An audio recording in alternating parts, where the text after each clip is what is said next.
欢迎收看《寰宇全世界》，带您走进全世界。全球各地的观众朋友，大家好，大家平安，我是何荣。两岸大事、国际焦点，深度剖析，打开视野。透过 YouTube 收看朋友，请您帮我们按赞、订阅、加分享，动动手，开启小铃铛。也欢迎您告诉我们在哪个城市打卡收看。当然，欢迎大家多多的跟我们互动、留言、指教一下。好，来欢迎今天三位来宾。首先是淡江大学战略研究所助理教授马崇伟老师。主持人好，各位观众朋友，大家好。另外是军事航空网站主编施孝伟，孝伟兄。何荣兄好，各位观众朋友，大家好。还有美国共和党前亚太区主席罗安格 Ross， 大家好。好，今天跟三位老师先来从中日，最近大家都知道关系非常的紧张啊，但是呢又因为一场军事之间的对抗啊，那也就是说呢，歼十5对上了日本的 F-15这个照射雷达啊，就是用射控雷达这个事件呢，这几天呢在中日两国之间闹的是不可开交，而且这个气氛有越来越往上升的态势。北京方面强调是警示性的照射，而且甚至公布了这个对话的录音证据啊，说东京在说谎啊，根本就是彼此之间已经打过照会了。但东京方面呢，则是持续指控这是敌对行为，双方可以说是你来我往，这个言辞越飙越激烈。而中国大陆学者刘江勇甚至警告，他说呢，现在的情势啊，跟当年甲午战争之前几乎是一模一样。但真正让人震惊的是，这个事件越滚越大的时候呢，把一个更加敏感的军事秘辛给曝光啊，也就是歼十5的雷达探测距离竟然远胜日本的 F-15。那么根据日本富士电视台的透露啊，他们说歼十5的雷达探测距离最远可以达到170公里，而日本的 F-15呢才只有100公里左右，差了大概70公里左右哈，这个远远落后于 J-15。换句话说，就是在未来呢，如果在空中战机对上战机啊，谁先看到谁，谁就能够先开火。这种超视距战的时代，如果真的在空中爆发空战的话，那日本可能会完全处于劣势。来，我们来看一下哈，这是日本对不起，是大陆的网友哈，他们特别还做了一张图啊。当然这不是歼十5，而是歼20。我们可以看到，光歼20呢，他就特别提到说，它的这个雷达最远的这个距离啊，跟各国的军机比较了一下。那刚刚特别提到说，在视距以外的，就是未来在空战的时候呢，其实战机跟战机之间呢，现在的科技已经进步到是你不需要看到敌方的战机，也许在视距外呢，你就可以透过这个射控雷达呢锁定对方，而且进行攻击。不过现在为了这个射控雷达的锁定这件事情呢，中日双方现在可以说是各说各话，而且也听到了像是日本的防长这个小泉进次郎啊，甚至还说这是非常野蛮的行为啊。但是我们就从小泉最近的发言来看，马老师怎么解读？因为现在双方看起来是互不相让，怎么解读？是，我觉得就是说这一次的这个高市他的这个发言的这个事件之后，到现在看起来是完全没有收场，就是说两边大概要缓和很难。那如果缓和很难，你就可以大概发现中国大陆对日本的这个施压，一方面一定是经济，那再一方面他一定要让日本觉得有压迫感，这个压迫感从军事上是特别容易产生，所以中国大陆就有陆续的军演嘛。那这一次的这个火控雷达这个照射事件呢，它主要是辽宁号选在一个离日本比较近的地方进行演习，然后就中方的认知，他认为我已经告诉日舰说我们会在这边演习，发布一个演习区，那也就是说在我演习的过程你是不应该进来的。可是对日方来讲，不知道是收到还是没有解读清晰，那他的军舰就觉得，他的这个飞机就觉得说我在我平常作业的区域里面活动，然后没想到闯入了辽宁号这个演习的范围之内，那这个时候就被歼15这个用火控雷达来锁定那这个举动当然是非常的不友善啦，就是说即使他闯入，你可以用其他方式去驱离，但是你还是选择用这种比较强硬的方式，那就表示他也想透露某一种的讯息，就给你压迫感。没错，就是要给日方压迫。我认为这一次的中方这个举措是确实是想给日方压迫。那日方可能也闯进他的这个演习区域也没有错，所以双方会各执一词。不过这里面其实暴露了就是日军在他们的这个等于说他们空军上面的一个缺陷，因为这个 F-15是1972年的产物，1972年最早生产。那现在日本所用的型号是 F-15J， 是比较新一点，但是它其实服役也非常长的时间，所以它在这上面的这个 BVR 就是超视距作战的这个雷达，其实是比较旧一点，这个是确实的事情。那实际上的作战是这个歼15它出来，它有它的母舰上面的雷达系统，然后再配上这个它的彼此之间通讯链，再加上飞机本身的雷达系统，所以它是一个立体作战，所以它可以照射到的这个范围就会比较大。对，那相反的，理论上，这个日方所用的是 C4ISR， 就是它跟美国整合出来一个雷达系统，它是立体性质的。但是如果这个性质的雷达是开着，然后它 pass 给F-15上面的飞行员，其实它的飞机能够照射范围应该会。不见得会像报道的这么短。这个军事专业，我请教一下孝瑋兄哦。我们刚刚特别在私下里聊天哈，就是说射控雷达，因为大陆方面讲说是火控雷达，但是称法不一样。可是这个飞机跟飞机，因为刚刚特别提到未来的空战可能不是真的要看到敌机我才行动的，我觉得在视距之外的哈。那这次也是第一次就是用射控雷达来锁定吗？好，应该这样说了，我们要先稍微讲一下那个雷达的这个工作的这个状况。像以这个战机上面来说的话，战机的这种雷达，它通常它也是可以做一个广域扫描。然后另外，如果当它把那个特定的目标锁定以后，它就要对一个这个它要预备或是它认为是敌视的这样的目标，它进行一个所谓叫连续波照射。那像以歼15战机来说，它上面装饰这种主动相位那个阵列雷达 ISA 的话，它那个雷达上面就会分成非常小的那种那个区块，然后每一个区块它都有发射接收的功能，所以就是说它透过那样一个广域的搜索，等于说它今天把每一个那个模组它都调整成搜索，它就打一个电波出去，然后这个时候只要碰到东西，那这个时候那个被碰到就是那个反射回来，还会反射，然后另外其实主要就是这个时候它就要看IFF， 也就是所谓敌我识别天线，那架飞机的敌我识别天线有没有作用？就是说我告诉你我是谁，那当然你收到这个部分之后，你马上就可以判别你今天打到的人是敌是友，那这个时候你就会在你的系统里面就会告诉你哪边有什么，哪边有什么，就一片这个那个在雷达显示幕上就很忙碌。那但是这个时候呢，其实以现在空战来讲，通常就会我刚刚讲这种过程，其实预警机就要帮你做好了。然后也就是说，预警机在空中要做，就是先其侦测，然后去看谁有敌意，然后谁可能会威胁你。这个时候呢，它就要让战机本身呢具备这个就要让你比如说 A 打 A， 然后 A 打 B， 或是 B 打 A，B 打 B 这样的一个情况就已经预定好了。那这时候要预定的时候呢，那你说以战机来说，如果像以日本它目前的这个F-15J 这个战机，因为其实它本身非常老，所以它不具备那种所谓的 A 射 B 导的功能。这个时候它就必须要让它自己的雷达这个调向那架飞机，然后去锁定。然后这个时候锁定的时候，就是用一个连续波，等于说我就那个电波就一直要朝着你照，你怎么动了，然后什么我的电波都跟着你跑。那同样的，像歼15也是啊。如果说我今天要锁定你的话，就是说你的这个飞机怎么跑，我刚刚讲每一个单元上一个小的这个单元就要一直用这个雷达波追着你走。所以也就是说，今天如果日方就是在陆方跟日方，他们这次说，陆方第一，他们说我这个已经事先宣布了我的演习区域你不可以进来。其实，在国际上，如果你在国际公海是没有人会理会啦。也就是说，因为你看，像比如环太平洋演习，美军在那边演训，中国大陆的这个天王星也跑进来啊。那你说，你这个天王星，我已经在这边演训，你怎么可以过来？我把你先知会了，还是进来？对，还是进来。他所以这个基本上在国际上来说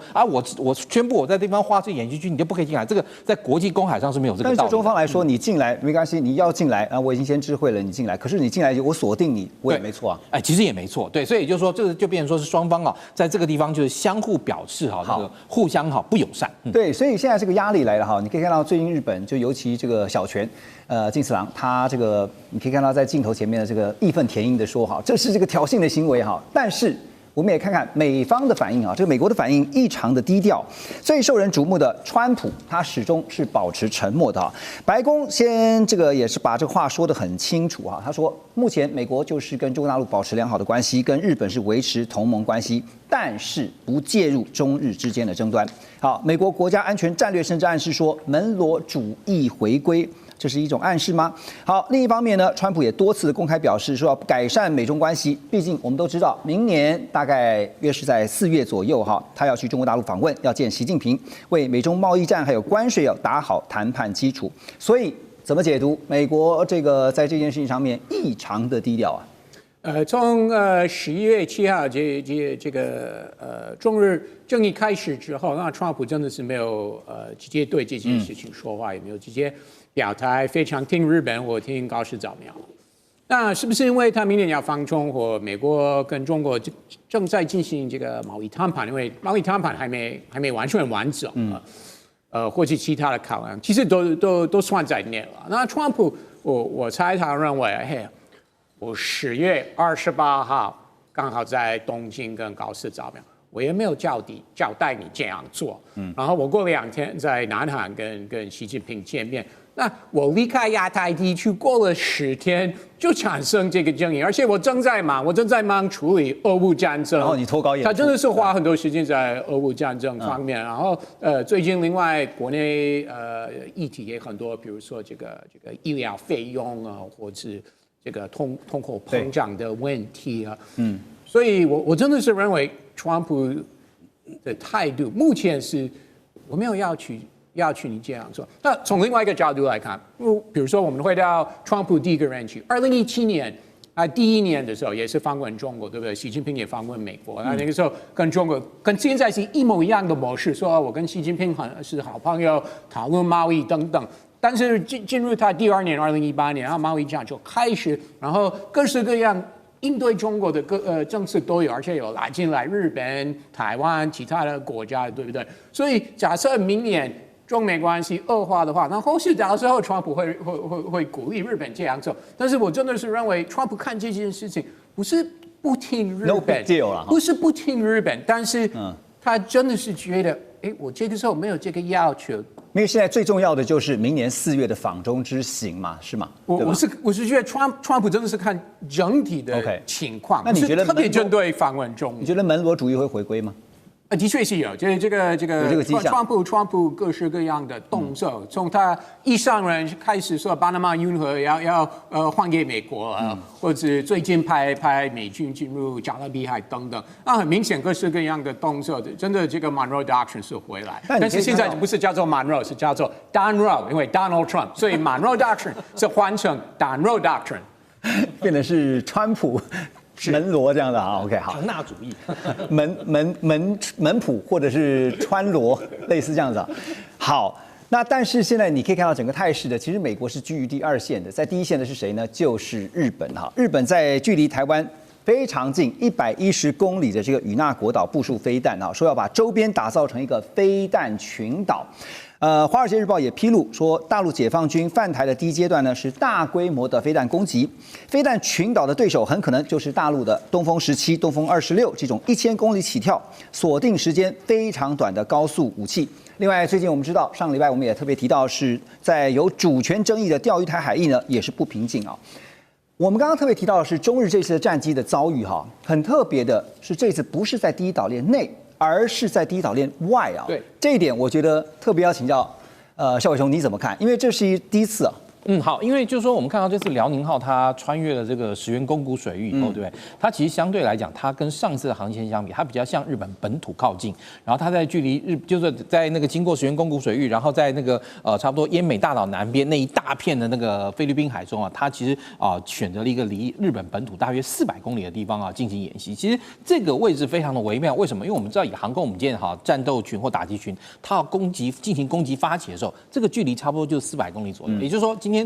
共军在那边演习，辽宁号在那边演习，他就告诉日本，我现在辽宁号航空母舰打击群这边，我可以打到你这个地方。所以也就是说，他这的确也是这个对日方来说是一个非常强势的这样一个军事表态。那但是表态以后呢，其实今天日方在这一方面基本上面来讲，当然日本要如何不是日本能如何就能如何。其实我觉得高市他之前在国会里面的这个询答里面，其实他搞错了一个重点。为什么你说美国不挺他？因为他说他今天自己主动说，如果他那个台海周边这个状态会成为日本这个生死存亡重要之境，对不对？但是对不起啊，美日安保启动与否不是你日本主动，是我美国主动啊。但是你高市这样讲，等于你要拖着我美国下水。所以你看为什么我觉得川普到现在没有一个比较明确的这样一个这个表态，是应该是我拖你下水，是变成你拖我下水。明明是应该狗咬尾巴变成尾巴咬狗，我这还得了，对不对？所以你看川普到现在没有动作。但是我刚刚讲这个意思就是，今天过去日本在美国的这样一个算是他的在周边在一个防务的这样一个计计划下，它也的确在包含像石垣宫古，还有像与那国岛等等部署了长射程的这种所谓的反舰飞弹。那这些反舰飞弹，它的射程的确是可以有效封锁我们刚刚讲石垣宫古水域或甚至于与那国水域。但是重点就是，如果两岸真的发生军事冲突的时候，美国到底要不要介入？美国介入之后，到底要不要日本自卫队到底要提供美国到什么程度？这才是关键。你讲了一个重点，就是说飞弹群岛，现在我们在讨论的就是说，它会不会也相对让日本变成了第一波可能被攻击的目标？好，如果说今天我刚刚讲，如果今天那个大陆对台湾的军事行动，让驻日美军没有涉入，那同样驻日美军没有涉入，日本自卫队就更不会涉入。那这个时候他们本身是会相安无事，变成一个稳定状态。但是，一旦如果说今天驻日美军也就是美国决定要涉入两岸之间这个军事冲突的话，那这个时候日本的确就可能成为被攻击的目标。那当然，其实现在中国大陆它在这个高超音速武器，特别是弹道飞弹上面来讲，它的这个那个资源很多，像东风17、东风26这个东西其实很现实的是，爱国者是拦不住的。其实我们从这次以色列跟这个伊朗还有包含以色列跟这个也门的这个冲突过程中，很明显已经告诉你一件事情，就是高超音速飞弹现有的那个地对空的弹道飞弹拦截系统是拦不住的，已经告诉你这个残酷的事实。所以就是说，这个时候未来我们刚刚讲的，你说未来就是说两岸发生冲突，日本要不要介入？其实它是被动，是决定在美国。那如果美国决定介入，那当然日本这些岛屿也会被攻击。但同样的，今天中国大陆的航空母舰也很难那么顺心如意，能够跑进这个菲律宾海，这也是关键。那当然你说中国海警为什么最近常在钓鱼岛周边进行这样一个巡航，常态性的长岸巡航，它就要营造这样一个所谓的执法态势，也就是要让它在这个区域的存在成为一个现实，而且呢，甚至于就是因为北京方面对于这个钓鱼台划归给行政权给日本，它至今是不承认跟接受，所以它就要借由这样一个行政权跟管辖权，特别重点是管辖权或者说治理权的这样一个逐渐的行使，要强调那个钓鱼台是属于北京的领土。对，现在是常听到那句话，习惯成自然未来变成常态性的。但现在呢，日本方面除了对外要考虑到说这个步步进逼的这种你说军事上面的态势以外呢，其实高市早苗还得面对的是日本更大的问题，是债台高筑。马上回来。好，回到寰宇全世界，我们继续来看的是日本首相高市早苗，现在恐怕还要面对的更大的问题是内部的债务问题。日本经济真的要崩盘了吗？最近有这样的说法因为华府智库传统基金会一位经济学者叫史东格，他就直接挑明的说，他说日本已经走到了债务终局。话说的这么大胆，不是没有原因的，因为你摊开数字来看，真的很惊人。日本政府总债务已经冲破了 GDP 的263%，超过美国，成为了全球第一的。那这代表呢，每收进3块钱的税金，就有1块钱要拿去付利息，而且还不含还本金。这个有在还房贷的朋友们就会非常有感知道我们在说什么。赚进来的3块钱，1块钱要拿去只付利息，还不能还本金，很辛苦啊。好，10年期的这个国债殖利率更是飙到了1.98%，创下40年的新高。所以这个经济学者史东格就直接警告说，只要升到2.5%，光是利息支出就会吃掉日本税收的60%。这个听起来很恐怖啊！更致命的是呢，这个最新一次的日本国债标售非常惨，创下1987年以来的最糟纪录在这个时候呢，高市则是决定他还要继续的借贷，要再借18.3兆日元。哇，这个已经债台高筑了，还要再举债啊！这会不会压力大到破表啊？好，就是其实过去我看了一本书，叫做《现代货币理论》这个理论讲得很邪门，但是好像有点道理。就是说，为什么世界各国的政府会倾向用发债的方式来刺激经济？其实很重要的原因是，政府要还的钱跟你还房贷的概念是不一样的。基本上，它只需要发债还利息。那这些本金它会怎么样被摊还？随着时间的变化，这个会有通膨，通膨最后会打消掉它本金这个部分的价值。所以长期来讲，政府再举债基本上要垮的可能性不太高了，但是我觉得这个日本的这个数值还是非常惊人。我253是怎么样一个概念 ？GDP， 美国的国债大概占 GDP 大概120%到142之间那台湾只有占26%就是你相比之下，这个日本举债的数值就过分的高，这是的确。那我必须说，这个举债过高可能会造成它的财政不健全，但是中举来讲，我觉得它不太会倒的原因，是因为日本仍然是现在全世界外汇存底第2高的国家有1.36兆，这个排名世界第一是中国，那台湾排到第5，是大概将6000亿的这个美元，所以一个它是债权的国家，它去发债，其实我觉得本质上并不会拖垮这政府，不过不代表它的经济会复苏，因为它在撒钱的过程里面，看它有没有办法投到这个基础建设，或者是可以一些这个资本财，就是它可以再创造收益，比如说高科技产业的投资，让这些投资以后变成可以赚钱，那它就会慢慢打消它的债。但是如果它只是就是透过政府撒钱的方式去刺激消费这个层面的话，我觉得长期来讲，这个债会变成债留子孙。那马老师，这个因为我们常听到就是高氏早苗，其实它是安倍晋三的算是弟子了哈。是。这个我们都知道安倍有3支箭嘛，这3支箭呢包括了积极的金融政策，也就是现在我们所提到的大量的宽松货币政策啊，就是 QE。其实这个跟美国之前很像啊，不过美国的 QE 确实最后造成了一些灾难哈。那第2支箭就是灵活的财政政策，第3支就是呢构造改革的经济政策。所以现在从高市的铺排来看的话，它是不是已经在开始也是参考安倍他师父的路呢？我想这个日本的经济发展它会出现的问题，其实在过去的20年里面没有结构性的改变。比如说他们过去对于这个邮政的改革啊，它就受到很大保守势力的阻碍。所以我觉得从安倍到现在，整个日本的这个产经环境应该没有太大的转变，这是为什么他要继续做的原因。但是问题是以 QE 来讲，它必须要这个货币本身它还有一些价值，比如说它的利率是比较高一点，它才当它往下调的时候，它才会有挹注的效果。可是现在日本就零利率的状态，前几年还是负利率，对，所以其实 QE 在日本来讲，我觉得它能够收到的效果非常有限，因为它货币的价值并没有像其他国家，它也存在着某一种程度的利息的概念。那所以它这样子去下调的时候，它没有办法让银行的资金更多的挹注到市场上，导致它的这个 QE 的效果应该没有办法像其他国家来的这么好。所以我觉得它虽然是信奉这个安倍的经济学，可能更往自由化路线走，可是第一个内部的阻碍没有改变结构，那第2个，它以 QE 的这个货币效果来看的话，我觉得应该也非常的有限。对，而且现在当然这个对内来说呢，其实高市要处理的就是日本国内的经济问题啊，因为最终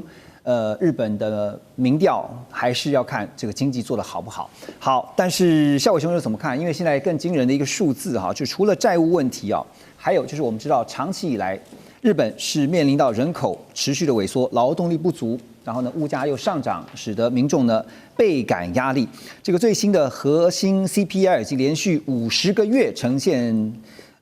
负增长，那么实质薪资啊连续10个月负成长，日元对美元大幅跳水到157的低点哈。但在这个时候呢，你说雪上加霜，因为呢跟中国大陆的关系，最近又因为高市早苗的这番言论呢，现在还没解决啊。所以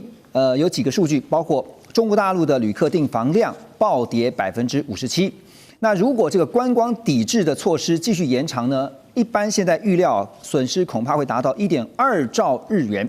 现在中国大陆是日本第2大的出口市场，也贡献了日本 GDP 至少5%。所以如果这场持久战继续打下去的话，对日本是有利还是很不利呢？还有市场现在更预期的是，中国大陆可能会做空日元。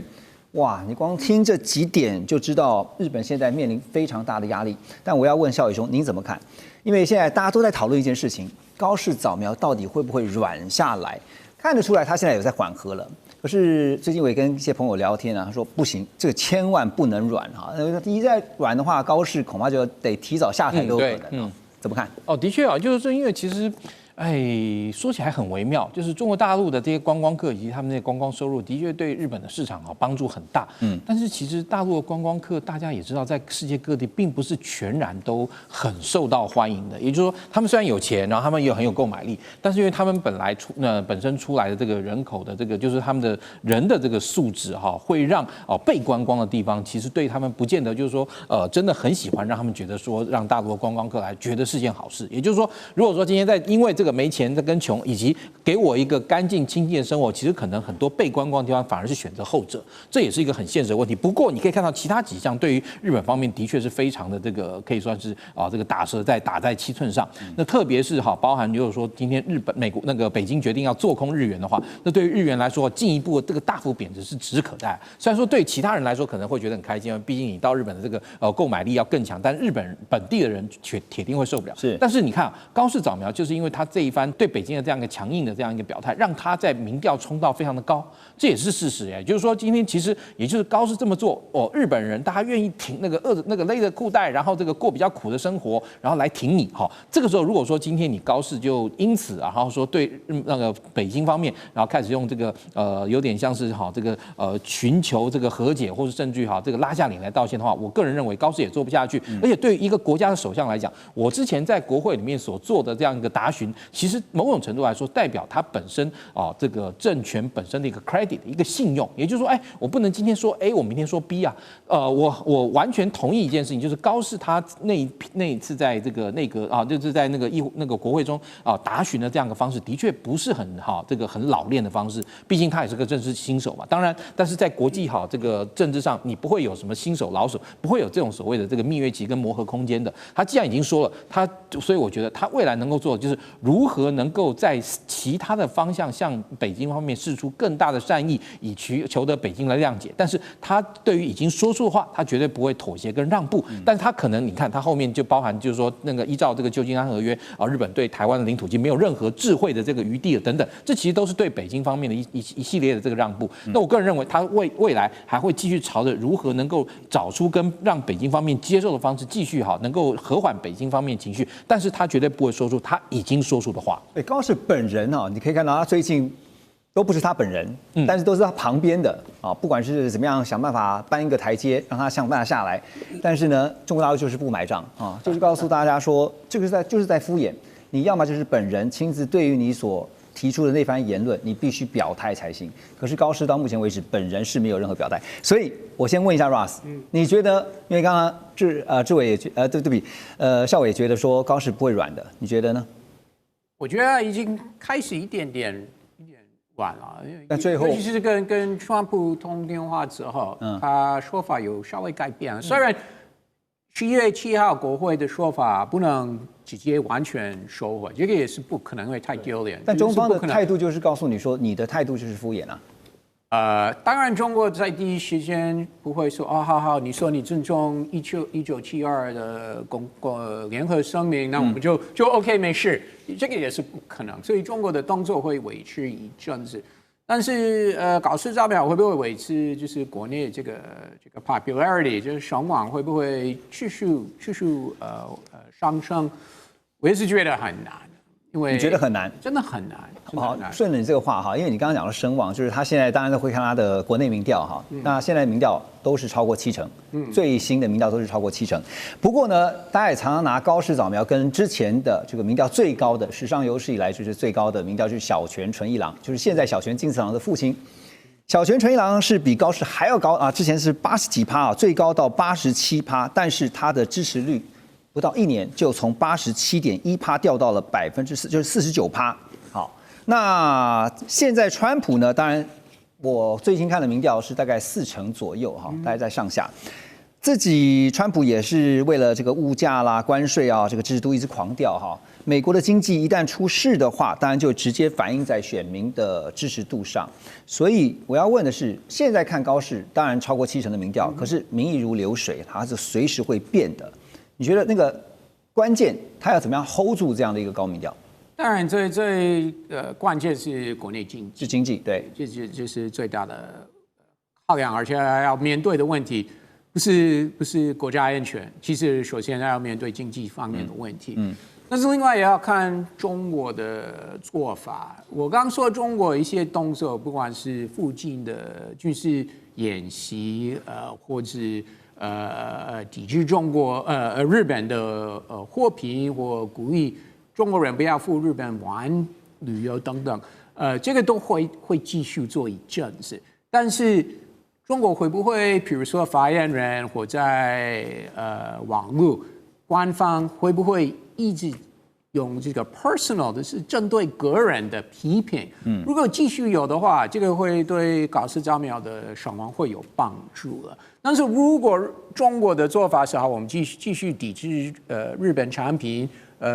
呼吁大家不要去日本玩，但是没有包含直接弄那种很直接的方式来批评高市早苗，那很有可能高市早苗的这个声望会开始下滑了，因为经济真的是会出现。而且国内经济其实它联动的是跟海外的，它是。但是我的意思是说，只要中国是特别针对个人做这个批评，那日本人这是可以理解，他们会团结。都会支持他们的，会团结，但是你刚才提到了嘛，会一阵子嘛，所以我觉得关键点会不会是在那个时间，到底能够撑多久它的灭区？所以我说这个要看中国的做法。如果中国继续针对个人批评，那还是会对不管经济怎么样，还是对高市早苗会有帮助。但是如果中国没有继续用这种 personal 针对个人的方式来批评他，但是经济问题还存在，那他的声望会开始下滑了。对，所以现在关键点就在于说，因为刚才孝瑋特别提到说，这个观光，我在想的就是观光，对中国大陆的民众不去日本了，那这个观光的缺口谁来补？如果没人补，没有国家的观光客能够来补，就算有台湾政治人物不是会说台湾人都会帮忙吗？那是笑话了哈。是笑话。我误会了。这个是一大批台湾人都会去那边玩。这个是量补不了量的问题，那是量的问题。补不上。你要有诚意，但是你也要量才行哈。所以我最后想问的说，那你觉得这件事情要怎么收尾？最后，应该是没有一个方法，我们可以说只要你做这个，只要你说那个，就会收尾。这是不可能，这个是一个 time 时间的问题，可能会慢慢缓和，但是会持续一阵，的确会持续一阵子。好，那就看撑到什么时候。现在就在双方都在比持久，比底气，进入一场持久战。马上回来。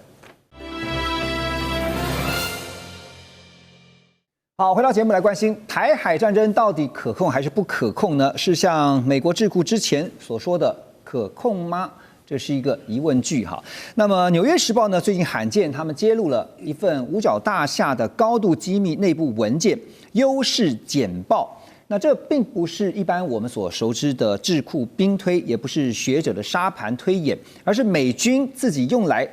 说诚实面对失败的内部评估。而结论只有一句话：20年前美军还救得了台湾，但现在已经来不及了。当然，这个报告一出呢，立刻引发了关注，因为呢，在先前有很多次兵推，我们都知道啊，就是在兵推当中呢，美军的航母的打击群还没有进入到作战位置之前，解放军的飞弹呢，像是反太空作战等等，就已经全面开火，甚至呢，就连美军最引以为傲的象征啊，就是他们的福特号航母呢，都会在空优尚没有建立之前，就会被重创，甚至被击沉。而在不久之前，日本的媒体 President Online 才引述了 CSIS 的兵推，他们指出呢，24种的模拟作战情境当中，中国大陆只有在2种情境下能够取胜，其他全部都是落败的。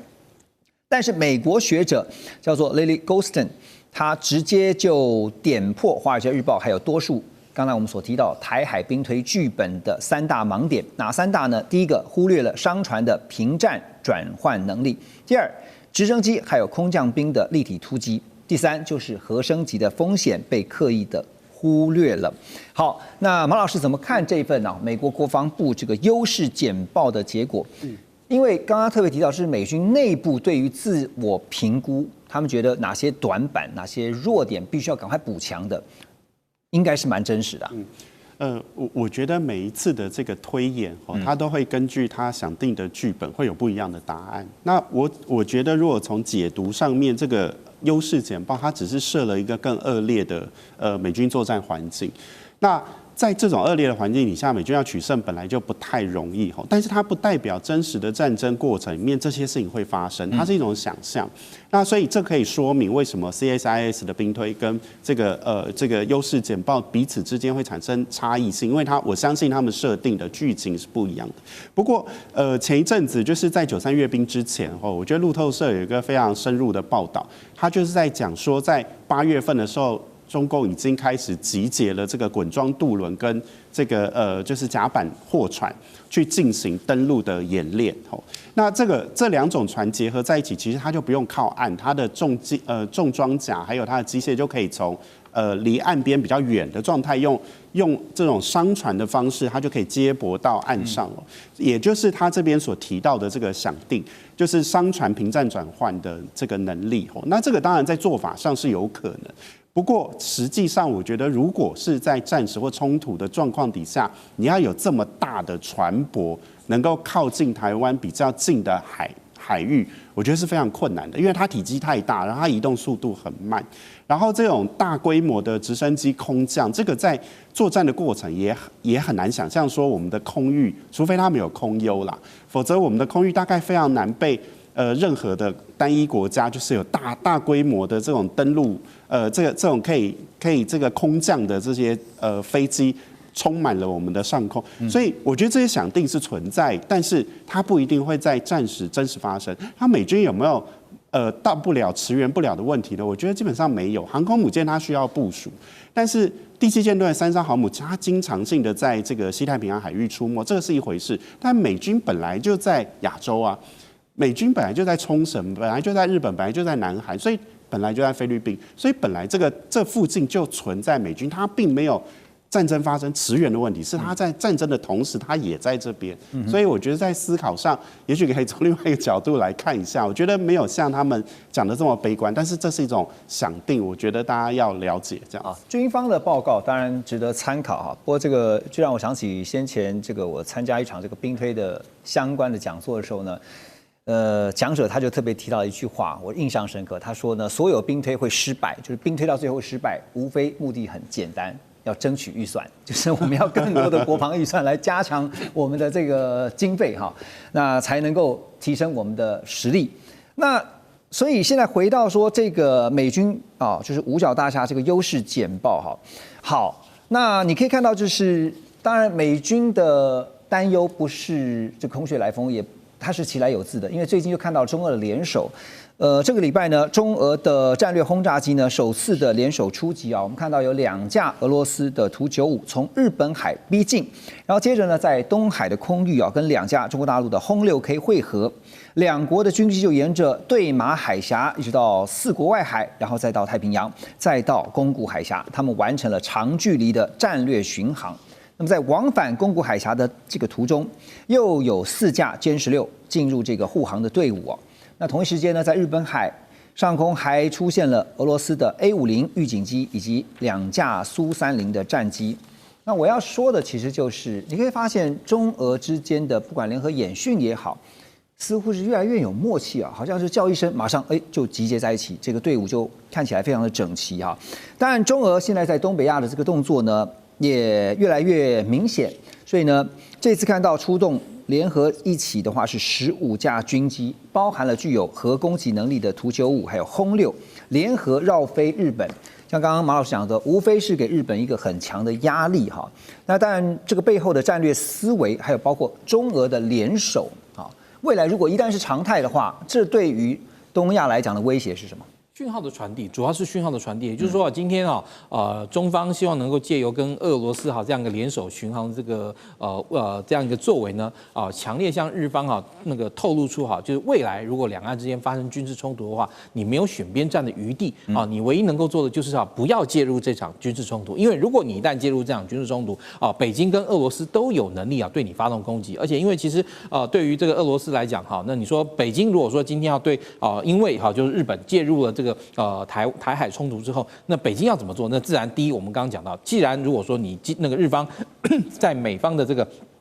美日安保启动下被动介入，因为其实即便是美日安保，那日方要介入的这个程度还是有非常多的这样一个选项。也就是说，如果今天日方选择了积极性的介入了这个台海之间的这样的争端跟冲突的话，那这个时候中方可能会做反应，甚至联合俄方来。因为其实俄方对于日方来说，长期以往日方对于俄罗斯，它有一个非常奇妙的一个因素在里面，也就是北方四岛。其实日方一直对俄罗斯相对来说是比较好，这个在外交以及这种国际场域上来来都是相对来说是比较忍让跟客气，就是日方念兹在兹，一直希望有一天能够要回北方四岛，至少能够要回北方四岛中的一部分。那其实当然我们看到在俄乌冲突之前呢，那个俄罗斯也同意归还4个小岛中2个比较小，但结果没有想到，因为俄乌冲突全面爆发，日本站到美国的率领的这个国际的这个团队里面，让俄罗斯愤而就决定这个事情就不还了。那但是也就是我刚刚讲，俄罗斯来其实也就强调，也就是敲日本的这个门，告诉你还有北方四岛的问题在我们这边还悬而未决。然后那对北京来说，你如果真的无条件站到美国那边，然后就是对美国请全国之力支援的话，那这个时候你日本的全境都有可能成为我中方攻击的目标。当然，到时候做得到做不到那是另外一回事。但至少我在做这种事情发生前，我要用这样明确的讯号告诉你我做得到。但这个时候我们看到，当然其实在这个阶段俄罗斯它的问题俄罗斯有它实际的问题，就是他们这次加入这个联合战备那个巡航的这样一个轰炸机跟这个A50的预警机其实都已经是在这个乌克兰前线经过一定程度的这个耗损，等于说它透过攻击乌克兰一个航线之后进行一个长途飞行，然后进行多次空中加油，然后绕到日本这边来飞航。其实对俄罗斯来讲，要能够有效而且固定期的执行这一类的这个任务，其实越来越难了啦。对，OK， 所以其实但不管怎么样，看得出来说他们的这个编组或者说编队的，其实他们这是非常。可能是演练也久了就变成说要集结的时候是非常已经有默契，就变成说我今天这个任务只要一下，那俄罗斯不管你从哪边抓飞机过来，那中国大陆从哪边抓飞机过来，都要变成一个有效的联合作战的态势。这个部分是看得出来了，就演训变成是非常的熟悉了。对，那现在在东北亚这边呢，其实你可以看到阵营的对抗是越来越清楚我们要说是2大包括了中俄朝，另外一方呢就是美日韩这个紧张关系也正在加剧中。可是川普的态度，当然我们刚刚也提到说，包括最近对日本就中日之间的这个关系紧张，他是异常的低调。同时对东亚现在呢也是态度微妙让美日韩的同盟现在也有分析家认为是有信任折损的问题。好，现在不但是说呢，川普我们听到他讲说跟习近平的关系还是非常的好，然后呢，在这一次的中日还有俄乌的态度上面，更是让大家觉得你这个偏的也太过头了吧那不排除会再见金正恩等等的这些相关的，不管是想法、说法或者是做法，都让美国的盟友现在很担心一件事情，就是万一到时候发生了事情，美国不出面怎么办？这个是一美论嘛？现在不只是这个，连德国总理不是也是这样讲吗？我们被美国耍了。他们讲其实很多人对川普支不支持盟友，有条约的盟友有质疑。但是虽然常常批评，比如说他常常批评北约国家国防预算不够，或者南韩、日本国防预算不够，这个是第一个任期到现在他一直以来的说法，没错。但是我相信川普是很了解这些防御的这个条约的义务，所以对川普来说，我相信，假设明天北韩攻打南韩，那川普他真的是很了解美国必须要按照条约来帮忙或协防。我相信川普了解，但是同时不得不说，那钓鱼台或菲律宾在南海跟中国有争端的小岛屿那川普会不会为了这些冲突动用美国的军事能力协防？的确是一个问号。虽然过去美国官方发言人都说钓鱼台也是在包含在条约之内协助的地区但是会不会因为一个小岛跟中国或其他国家战争，真的很难说。但是我真的是认为很多人对川普的这个质疑是应该可以说是不成立，因为他还是很了解这些义务，而且他了解这是长期，不是昨天或前几年才签约了，他了解这个是从冷战到现在的美国的非常重要的义务了。所以我觉得这个质疑是对川普来说，对川普是有点不公平，但是范围是多大，这个是一个问号。所以从刚才 Russell 的分析里面，我听到一个重点，就是说未来万一真的发生，不是大规模的冲突，而是局部的冲突，那么美国可能会意识到这些冲突对于区域安全的影响，可是不见得会出面，是这样子。对，最近几个礼拜，中日冲突，川普也没有明确表态，对不对？因为他真的觉得这个小事情真的很烦了，这个没那么重要啊，为什么要产生这么大的争议？他真的觉得这个是不应该的。OK， 这个好像我们曾经听过的一句话，就是说大事跟小事其实都是事，但是决定大事是小事，就是说是大事还是小事的是川普，那就看他到时候决定这个冲突是大事还是小事喽。马上回来。好，回到寰宇全世界，我们来看世界的权力结构现在是不是进入到一个即将要调整的阶段？好，是不是被川普有可能改写呢？为什么这样说？因为最近有许多家美国媒体接连的爆料，说川普正在酝酿一个想法，他要颠覆战后秩序，有一个全新的核心五国C5的这个架构。那这个架构呢，这核心五国是哪五国呢？就是美国、中国大陆、还有俄罗斯、印度跟日本。这核心五国未来希望能够取代原本的 G7。可是你会看这个 C5它不是美国的盟友，不是传统的美国盟友那也不是什么价值同盟，而是全球现在最关键的5个国家，就是刚刚特别提到了中美俄印日。好，有一个共同点，就是这5个国家全部都是硬实力的玩家。好，但是大家也就发现了，奇怪，怎么看了一下，没有英国，没有法国，没有德国，没有整个欧洲因为欧洲就是以英法德3个是最主要的这个强国，整个欧洲被直接踢出局。俄罗斯的前总统梅德韦杰夫呢，他说了一句话，就点破了这个 C5的本质他说这就是对欧洲的公然侮辱。也是在宣告欧洲已经不再是全球主导者之一。这句话如果听在欧洲的这些领导者耳中呢，真的可能不是滋味所以马老师，这个我们都知道，川普他一向是非常崇尚强者作风，而且你越强，他越尊重你。所以他说呢，普丁很强，我尊重他；习近平很强，我也尊重他，我跟他还是好朋友。可是当然，目前美方是说没有这个 C5的这种说法了可是这个难道是空穴来风吗？现在它的 C5，它背后的一个想法，它的逻辑是什么？我觉得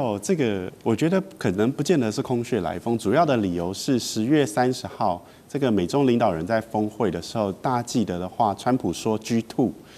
在过去不太被提出来，但是被川普提出来，然后我还想说是不是他讲错，就没有在接下来1个月里面，川普讲了6次。那也就是说，他现在在川普眼中的中国，实际上是某种程度的这个对，就是等于说跟他有点类似平起平坐，才会被称为 G2 嘛。那如果这个想法继续延伸的话，刚刚所提到的 C5，我觉得非常有可能按照他的这个思维模式来看，因为这5个国家 GDP 加起来占全球45%。人口占了42%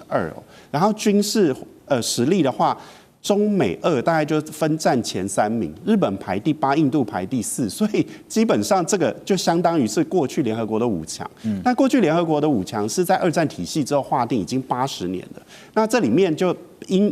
这个英国跟法国就被拿掉在 C5里面所以你看得出来，他的思维上面非常符合川普的这个思维形式，就是强者说话。而这些他挑出来的强者有一些特性，就是这些国家都跟太平洋有点关系其中4个国家是包含俄国，它有这个远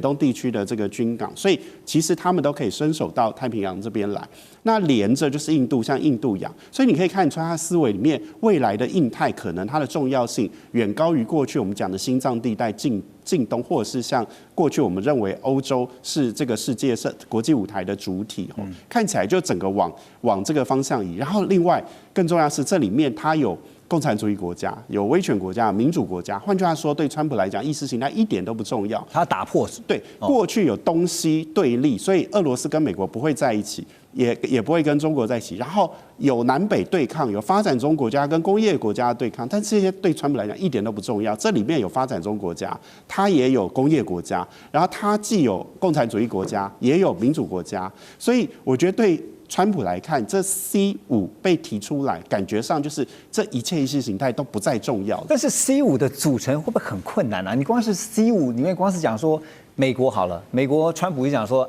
美国优先 ，Make America Great Again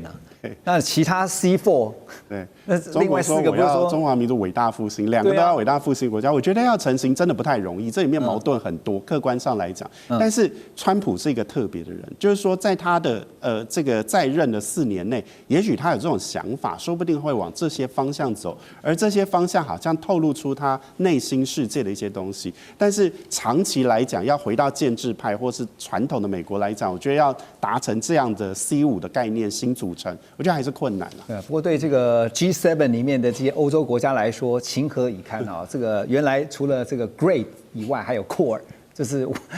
没想到还有更核心的，就是这个 C5啊，但是我们却不在其中。所以呢，最近大家也在看的一件事情，就是美欧之间的裂痕会不会越来越大哈？因为川普毫不讳言的公开批评啊、批判这个欧洲都是一群软弱的领导者。还点名了说，欧洲从移民问题到俄乌战争，甚至呢还对美国企业开出了巨额罚款啊，当然都被川普认为是在扯美国的后腿。媒体更是指出，他们整理了一下，在川普眼中的欧洲问题，至少有包括国家安全和武装都在搭美国便车；经济上奉行保护主义，用巨额罚款惩罚美国的科技企业；还有政治正确绑架决策啊，移民跟意识形态呢拖垮了整个欧洲的实力。对于中俄呢，只会喊口号，却不愿意承担代价，独自留美国在前线苦撑。好，真的是毫不隐瞒的表达他的不满啊。那所以回到川普最想的是欧洲要怎么配合他？当然，他第一个考量还是贸易经济方面，所以其实今年跟欧盟达成的贸易协定，对川普来说是算是一个大的胜利了，因为美国可以调高关税，欧盟没有调高对美国的产品的关税，然后另外欧盟同意答应川普大金额投资美国，所以第一个考量是经济，那另外第二个考量就是我们刚刚有讨论到北约国防这个议题，那北约成员国家大部分在最近几年也是开始提升他们的国防投资了，所以某个程度上可以说，川普在这方面也是达到目标了。所以现在在打什么？那就是一个文化战。美国国内会叫做 culture war， 所以美国跟西欧国家的确是进入一种 culture war 啊，这个很难解决，因为对川普还有美国共和党。美国右派保守派来说，连欧盟的传统右派政党也是太左了，所以美国这些政治人物，比如说 J.D. Vance 副总统等等，都越来越愿意公开支持、表态支持最近几年崛起的欧洲极右派的政党，因为这些政党都是有非常保守的概念，不管是因为你刚刚讲说，就算他们是极右派，但是在美国的这个你刚刚讲的那一群人眼中，还是属于偏左的。我说传统的欧洲右派是太左，所以这些美国右派政治人物才开始支持这些极右派的政党，比如说 Reform UK 或这个德国的 AFD 等等，美国这些保守派的共和党人是愿意公开支持这些极右派的欧洲政党，因为他们真的觉得欧洲在文化方面真的是实在太左了，所以那像美国不是管太多了吗？管到人家文化去了。他们愿意说什么，他们就可以说什么，对不对？欧洲国家也没办法禁止美国总统、副总统说什么，所以而且其实对美国右派来说，这是非常非常方便。我说你可以批评这些外国的政治人物，那你就可以在国内也可以打知名度。所以你看好未来美欧之间的关系吗？现在有说裂痕会越来越大。其实不管吵来吵去这些文化议题、移民等等，重点还是在贸易方面啊。川普真的希望可以就是从美国的角度来说，改善一些过去的贸易问题。OK， 好，所以这个刚刚提到说，川普的想法其实很多，又想把这个 G7 改成 C5 哈，用 C5 来取代这个 G7 哈，甚至之前本来说呢，希望考虑让俄罗斯重返 G7， 然后呢考虑让中国大陆加入，然后变成 G9 啊 G9。但是都遭到欧洲强烈的反对。更关键的就是呢，我们之前也讨论过哈，在川普2025的这个最新的国家安全战略当中呢，已经不再强调跟中俄之间的超级大国竞争，好，非但没有谴责俄罗斯侵略乌克兰，更把美国描述跟莫斯科之间重建战略稳定的调停者，哈，说美国就是当居中的协调者，好，就连多年来的这个对中国大陆的核能力的扩张，在新的这个 NSS 的报告当中呢，也被轻轻的一笔带过啊。所以刚刚讲了，不管是 G7， 然后邀请俄罗斯加回来，然后呢，或是再加一个中国大陆哈，美国似乎跟欧洲好像渐行渐远啊。同样的问题就是，刚才 Russ 您觉得文化可能是一个最 critical， 而且是很困难的哈。除了这个贸易战啊，或是其他的一些部分，那在最新的美国国安战略当中，现在又看到对于中俄之间的这个还有美国之间的这种竞争轻轻一笔带过哈，所以未来这个整个世界的秩序会是如何？孝宇兄怎么看？今天欧洲在这个乌克兰冲突中让川普彻底看破了手脚，也就是他认为你欧洲人根本就只出一张嘴，钱也不愿意出然后这个那个武器装备出的少少的。那但是其实又要一个更残酷的现实，就是说，其实在经过20年的反恐战争之后，美国的军事力量其实有了很大的转变。不可否认那20年前美国的军事力量全世界最强。其实说真的，即便到了今天，美国军事力量在全球也依然是最强。但是美国现在在那个全球军事力量最强的这个背景下，它其实已经面临到，特别是像中国大陆，它强力的这样一个挑战。因为其实我们看到美军军力强，但是中国大陆上来的速度很快。以传统军力来说，中国大陆可能是全球第2。然后也就是说，美国的全球兵力部署，当它的这个那个强大美军撒到全球以后，它可能在单独西太平洋这块它是抵抗不了共军的。所以在这个情况下，如果说我没有办法在第一时间获胜，或是第一时间就给你一个压倒性的这样一个压制的话，那这个时候川普的角度来说，那我就要尽量避免与你正面冲突，然后如何能够跟你开创一个更好的关系，借由这个关系的方式来。